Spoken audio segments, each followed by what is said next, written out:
के साथ। नमस्कार, सिटी वाराणसी लाइव में आप सभी का स्वागत है। मैं हूं अमित मिश्रा। ये सबसे पहले नजर डालते हैं आज के हेडलाइंस पर।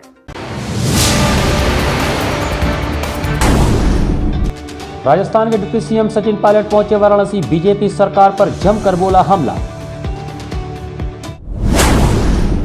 काशी हिंदू विश्वविद्यालय में ओबीसी कोटे के आरक्षण को लेकर छात्रों का सेंट्रल ऑफिस पर धरना प्रदर्शन। अधिवक्ताओं ने मनाया महाराणा प्रताप सिंह का पुण्यतिथि, कहा महाराणा प्रताप से मिलती है देशभक्ति की प्रेरणा।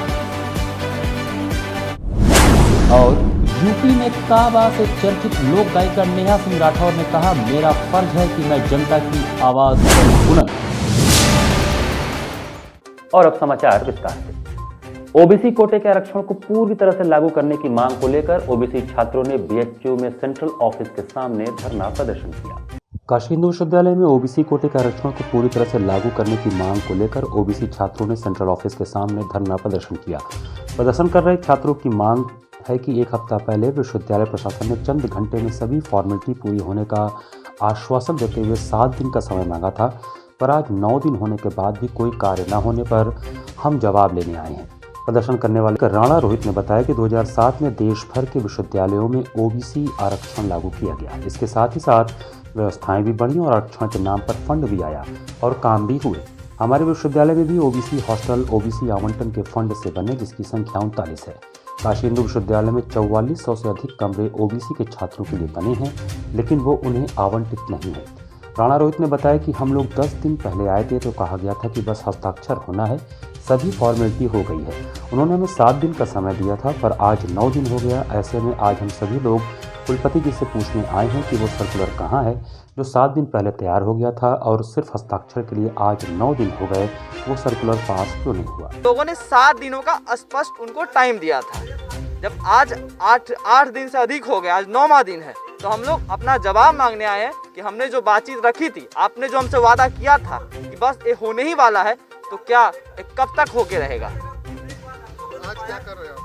आज हम लोग सेंट्रल ऑफिस पहुंच के अपने वाइस चांसलर से, अपने इस विश्वविद्यालय के गार्जियन से और तमाम सारे आला अधिकारियों से पूछने आए हैं कि उस जवाब क्या है जो हमने आपको पत्रक दिया था, उसका जवाब क्या है, जिसने आपने वादा किया था कि सिर्फ 1 घंटे में लागू हो जाएंगे, वो आज 9 दिन बाद कहा। राजस्थान के डिप्टी सीएम और कांग्रेस के वरिष्ठ नेता सचिन पायलट ने वाराणसी में मीडिया से बातचीत के दौरान बीजेपी पर जमकर हमला बोला। कांग्रेस के वरिष्ठ नेता व राजस्थान के डिप्टी सीएम सचिन पायलट ने वाराणसी में मीडिया से बातचीत में बीजेपी सरकार पर जमकर हमला बोला। उन्होंने कहा कि इस बार कांग्रेस पूरे दमखम के साथ मैदान में उतरी है और उत्तर प्रदेश विधानसभा चुनाव में जीत दर्ज करने जा रही है। इस दौरान मीडिया से बातचीत में जहां तौकीर रजा के सवाल से सचिन पायलट बचते हुए दिखाई दिए, तो वहीं उन्होंने बीजेपी पर हमला बोलते हुए कहा कि बीजेपी पर विश्वास करने वाला समाज का हर तबका परेशान है। उन्होंने कहा कि बीजेपी झूठे वादे कर देश और प्रदेश की सत्ता में आई है। बीजेपी ने महंगाई भ्रष्टाचार खत्म करने की बात कही थी, लेकिन पिछले 5 साल में उत्तर प्रदेश की दुर्दशा हो गई है। यहाँ पर लोग महंगाई, बेरोजगारी, भ्रष्टाचार से त्रस्त हो चुके हैं। बीजेपी सरकार ने किसी की पीड़ा नहीं सुनी और न ही किसी वर्ग को राहत देने का काम किया है। इतना ही नहीं, सरकार ने किसानों के मुँह से निवाला तक छीनने का काम किया है और किसानों के लिए दिल बिछाया और उन्हें जेलों में भेजने का काम भी किया है। बीजेपी सरकार द्वारा कृषि कानून को वापस ले जाने के मामले पर सचिन पायलट ने कहा कि बीजेपी काले कानून वापस लेने का कारण अब तक नहीं बता पा रही है। यूपी में खाद से लेकर यूरिया तक सब कुछ महंगा हो गया है। उन्होंने कहा कि नोटबंदी के बाद कालाधन और फैला है। उन्होंने कहा कि बीजेपी ने सार्वजनिक संपत्ति को बेचने का काम किया है। कोरोना काल में झूठे आंकड़े जारी करने का काम कर रही है। प्रियंका गांधी ने महिलाओं के लिए काम किया और इस बार हम लोग इसलिए लड़की हूँ लड़ सकती हूँ के नारे के साथ मैदान में हैं। सपा और बसपा पर तंज कसते हुए उन्होंने कहा कि विपक्ष के नाते उन्होंने कभी भी सक्रिय भूमिका नहीं निभाई है।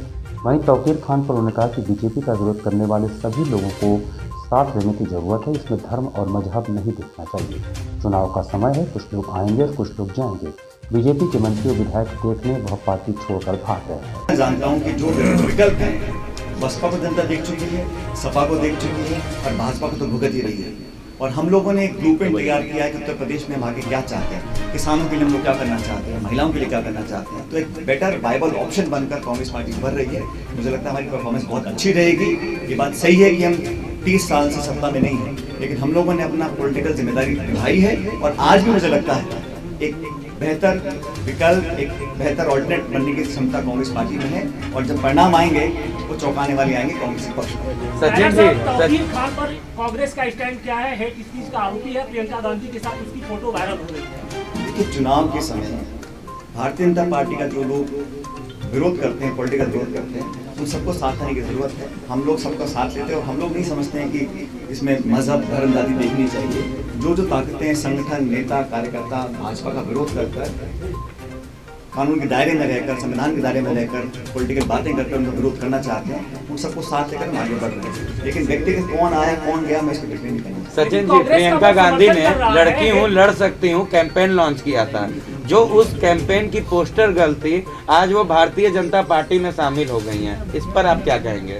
देखिए, हम लोगों ने, प्रियंका जी ने वादा किया था कि हम 40% टिकट महिलाओं को देंगे। पहली बार इतने बड़े राज्य में किसी पार्टी ने इस संकल्प को लिया और पूरा किया।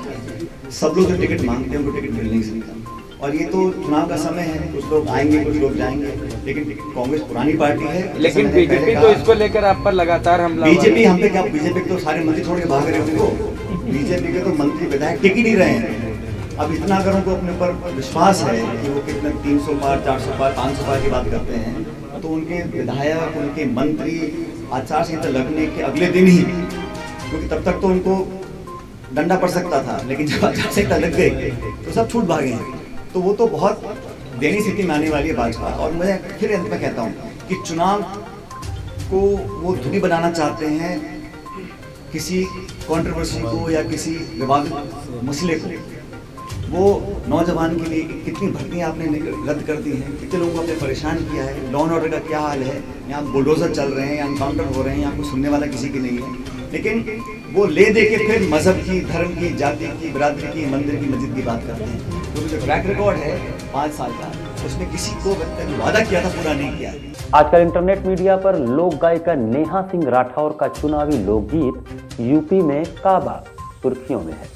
बिहार की लोक गायिका नेहा सिंह राठौर अपने चुनावी लोकगीत यूपी में काबा को लेकर आजकल इंटरनेट मीडिया पर सुर्खियों में है। मंगलवार को बनारस आई नेहा ने पत्रकारों से बातचीत में कहा कि मैं पार्टी बनाने या गिराने के लिए नहीं गाती हूँ।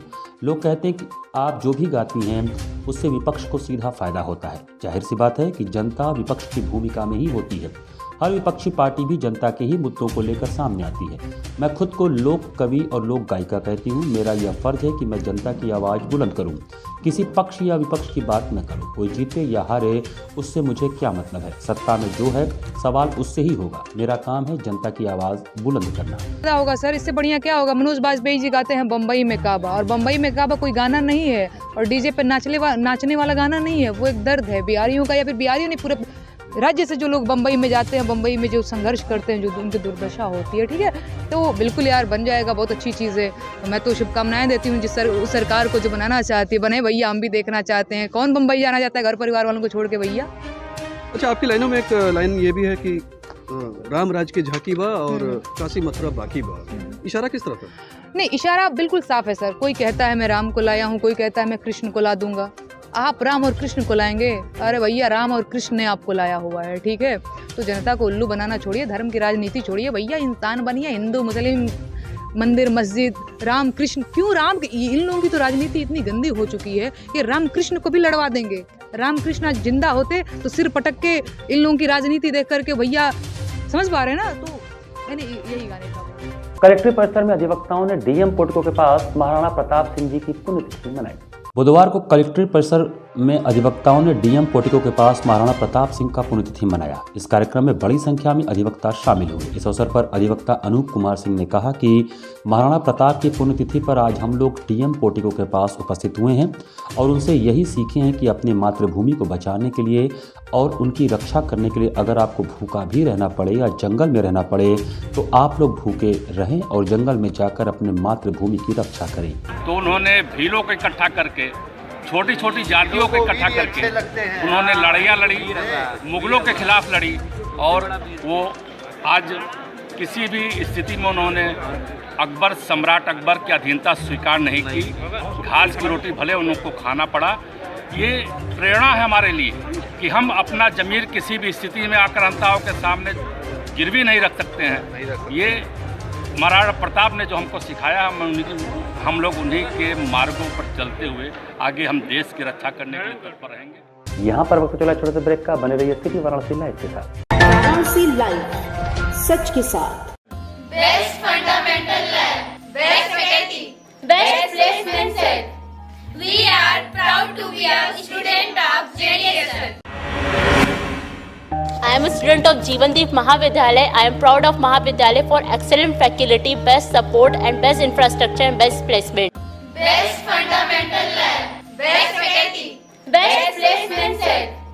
We are proud to be a student of JDSL. I am a student of Jeevandeep Mahavidyalaya. I am proud of Mahavidyalaya for excellent faculty, best support and best infrastructure and best placement. हम तोड़ेंगे ये सन्नाटा, करेंगे बात आपकी, बात बना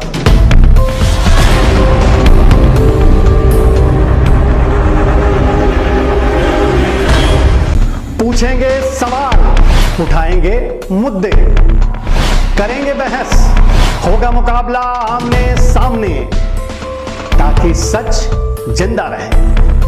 बेबाक बहस। कोरोना वायरस ने देश में एक बार फिर से रफ्तार पकड़ ली है। ऐसे में जरूरी है कि सभी लोग पूरी एहतियात बरतें। घर से बाहर निकलते समय मास्क का सदैव प्रयोग करें। समय समय पर हाथों को सैनिटाइजर से सैनिटाइज करें। ज्यादा भीड़ भाड़ वाली जगहों में जाने से बचें। 2 गज की दूरी का पालन करें। स्वस्थ रहें, सुरक्षित रहें। जनहित में जारी वाराणसी लाइव। वाराणसी लाइव, सच के साथ। ब्रेक के बाद आपका स्वागत है। कचहरी परिसर में दी बनारस बार एसोसिएशन के विजयी प्रत्याशियों को शपथ दिलाई गई। बुधवार को वाराणसी के 2022 के कचहरी परिषद के चुनाव में विजयी प्रत्याशी को वाराणसी जिला जज की अध्यक्षता में दी बनारस बार एसोसिएशन वाराणसी का शपथ ग्रहण समारोह आयोजित किया गया।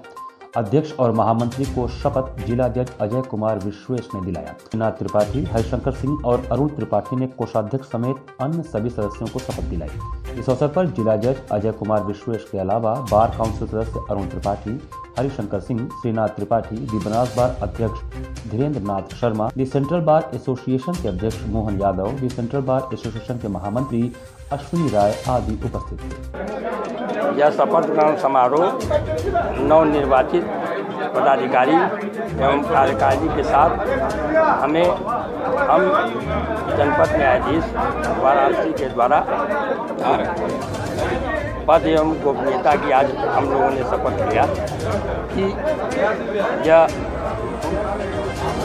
जिला जज और bar council of Uttar Pradesh सदस्य तथा बार काउंसिल ऑफ इंडिया के उपाध्यक्ष श्रीनाथ त्रिपाठी जी तथा सेंट्रल बार एसोसिएशन बनारस के अध्यक्ष मोहन सिंह यादव तथा सेंट्रल बार एसोसिएशन के महामंत्री अश्विनी राय जी सारे लोगों की उपस्थिति में इस सभागार बनारस बार के ऐतिहासिक सभागार जिसकी स्थापना सन 1841 में हुई है, हम लोगों ने नवनिर्वाचित पदाधिकारियों को गोपनीयता की शपथ। LIC वाराणसी मंडल कार्यालय पर जीवन बीमा संयुक्त संघर्ष समिति के राष्ट्रीय आह्वान पर गेट मीटिंग व सभा हुई। जीवन बीमा संयुक्त संघर्ष समिति के राष्ट्रीय आह्वान पर LIC वाराणसी मंडल कार्यालय पर गेट मीटिंग व सभा हुई। सभा में वक्ताओं ने कहा कि आज LIC डे है। 19 जनवरी को ही LIC का राष्ट्रीयकरण हुआ था और 19 जनवरी 1956 को सांसद फिरोज गांधी, वित्त मंत्री CD देशमुख, प्रधानमंत्री पंडित जवाहरलाल नेहरू और तत्कालीन LIC के नेतागण मिलकर जीवन बीमा का राष्ट्रीयकरण किए थे और नाम रखा गया था भारतीय जीवन बीमा निगम। उस समय 245 प्राइवेट कंपनियों को जोड़कर LIC बना और सरकार के 5 करोड़ रुपए के उधार पर आज LIC की परिसंपत्ति 37 लाख करोड़ के ऊपर है और LIC 1956 से आज तक भारत सरकार को 35 लाख करोड़ रुपए का योगदान दे चुका है और उस पैसे से भारत सरकार नीति आयोग, योजना आयोग के माध्यम से देश के इंफ्रास्ट्रक्चर जैसे रेलवे, सड़क, परिवहन, बांध, बिजली, पानी इत्यादि पर खर्च करने और देश उत्तरोत्तर विकास के पथ पर बढ़ने लगा। वर्तमान सरकार द्वारा LIC में IPO लगाकर उसको प्राइवेट करने के जुगत में है। एक सोने के अंडे देने वाली मुर्गी को पेट काटकर हत्या करना कहां तक उचित है, यह अत्यंत दुखद और दुर्भाग्यपूर्ण है।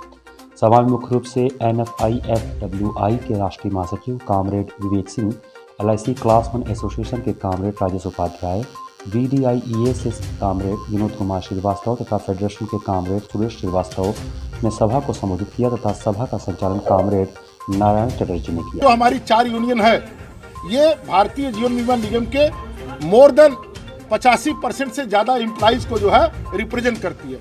आज का जो हमारा प्रोटेस्ट प्रोग्राम है वो IPO के विरोध में है, क्योंकि आज ही के दिन भारतीय जीवन बीमा निगम का राष्ट्रीयकरण करने के लिए ऑर्डिनेंस लाया गया था 1956 को जो है।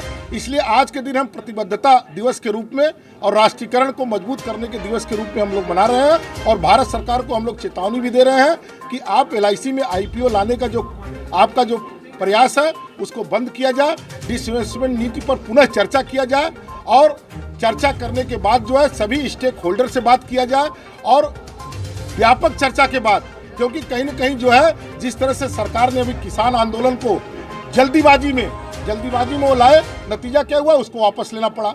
तो हो सकता है कि आगे चल के IPO चूंकि जल्दीबाजी में आप ला रहे हैं, डिसइन्वेस्टमेंट नीति के तहत ला रहे हैं, तो कहीं न कहीं कल को अगर आपको जो है नुकसान होगा तो इसका केवल सरकार पर नहीं 29 करोड़ पॉलिसी होल्डरों पर पड़ेगा।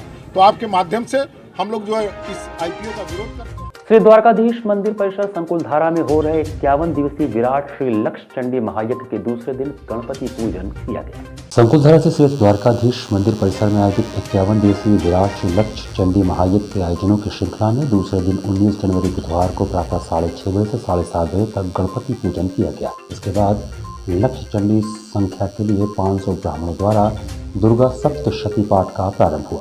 इसके बाद सभी यजमानों ने सुबह 9:30 से 10:30 बजे तक मंडप में स्थापित देवताओं का पूजन अर्चन किया।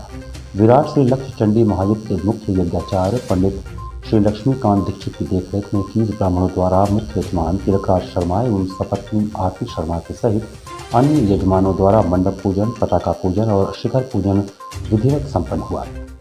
महायज्ञ के आयोजक महामंडलेश्वर पूज्य स्वामी प्रखर जी महाराज ने यज्ञ से जुड़ी जानकारी देते हुए कहा कि पौराणिक काल में जब भी कभी साधु महात्माओं द्वारा यज्ञ पूजन होता था तो उसमें विघ्न के लिए सदैव असुर आते ही थे, जिसकी रक्षा हेतु माँ चंडी के गढ़ योगिनी, क्षेत्रपाल और भैरव द्वार पर विराजमान होते थे, जिनके द्वारा महायज्ञ को सफल किया जाता था। इसी मान्यता को लेकर यज्ञ में किसी प्रकार का कोई विघ्न या बाधा न हो, उसके लिए बुधवार सायं 5 बजे मंडप स्थल पर योगिनी, क्षेत्रपाल और भैरव की स्थापना कर उनका विधिवत पूजन अर्चन किया गया। गुरुजी के शिष्य स्वामी पूर्णानंद पुरी ने यज्ञशाला में आने वाले सभी भक्तों से अपील करते हुए कहा कि धर्म के साथ अपने स्वास्थ्य का ध्यान रखना हम सबका कर्तव्य है अथवा वैश्विक महामारी कोरोना से जुड़े सभी प्रकार के शासन प्रशासन द्वारा दिए गए आदेशों का पालन रखना अति आवश्यक होना चाहिए, जिससे न केवल स्वयं स्वस्थ रहेंगे बल्कि यज्ञ में भी अपनी भागीदारी कर सेवा दे सकेंगे। शाम 7:30 बजे मां गंगा की महाआरती का आयोजन कर कोरोना गाइडलाइंस का पालन करते हुए यज्ञशाला की परिक्रमा की गई, जिसमें आचार्य गौरव शास्त्री, आत्मबोध प्रकाश, मां चिदानंदमयी, रवि द्विवेदी सहित दर्जनों लोग उपस्थित थे। कल जो भी देवताओं को मंडप में स्थापित किया गया था उनका सभी का पूजन हुआ है। भगवती दुर्गा जो कल मंडप में पधारी थी उनका महापूजन किया गया। जो भी हमारे यजमान और जो भी हमारे वैदिक विद्वान पधारे हुए हैं यहाँ पे, साथ में जो भगवती के गण हैं 64 योगिनी और 64 भैरव, उनका विधिवत यहाँ पे स्थापना करके उनका पूजन किया जाएगा। और जो हमारे ब्राह्मण हैं, जो हमारे विद्वान ब्राह्मण बाहर से पधारे हैं और यज्ञ के दौरान जो 1 लाख दुर्गा सप्तशती पाठ पूर्ण किया जाएगा, वो पाठ का भी आज शुभारंभ हो चुका है। हमारे लगभग 250 ब्राह्मणों द्वारा दुर्गा सप्तशती पाठ का कार्यक्रम आज से आरंभ कर दिया गया है। और कल प्रातः 10 बजे यज्ञशाला में अग्नि स्थापन, जिसे कहते हैं अग्नि मंथन, वो कार्य को भी अंजाम दिया जाएगा और कल से आहुति प्रारंभ कर दी जाएगी। अमन आर्य के शानदार 83 रनों की बदौलत नगर निगम संयुक्त एकादश ने पत्रकार संयुक्त एकादश को 57 रनों से हराया। बुधवार को जनरल इंटर कॉलेज के मैदान पर पत्रकार संयुक्त एकादश और नगर निगम संयुक्त एकादश के बीच 25-25 ओवरों का मैच खेला गया। टॉस जीतकर पहले बल्लेबाजी करने उतरी नगर निगम संयुक्त एकादश की टीम के अमन ने 83, कुशाग्र के 51, सत्यम के 29 और आदेश श्रीवास्तव के 19 रनों की बदौलत 6 विकेट के नुकसान पर 207 रन का विशाल लक्ष्य दिया। पत्रकार संयुक्त एकादश की तरफ से कान्हा मिश्रा ने 2, वीर प्रताप, अमन यादव, दीपक बिंद और सोनू कुमार ने 1-1 विकेट लिए, जवाब में खेलने उतरी पत्रकार संयुक्त एकादश की टीम 25 ओवरों में 150 रनों पर ऑल आउट हो गई। पत्रकार संयुक्त एकादश की तरफ से जेपी सुनकर ने 43, पवन ने 29, हिमांशु ने 28 और अमित मिश्रा ने 12 रनों का योगदान दिया। मैच की अंपायरिंग आरपी श्रीवास्तव और हिमांशु ने किया। इसी के साथ सिटी वाराणसी लाइव का ये संस्करण में समाप्त करते हैं। मुझे दीजिए आज्ञा, नमस्कार।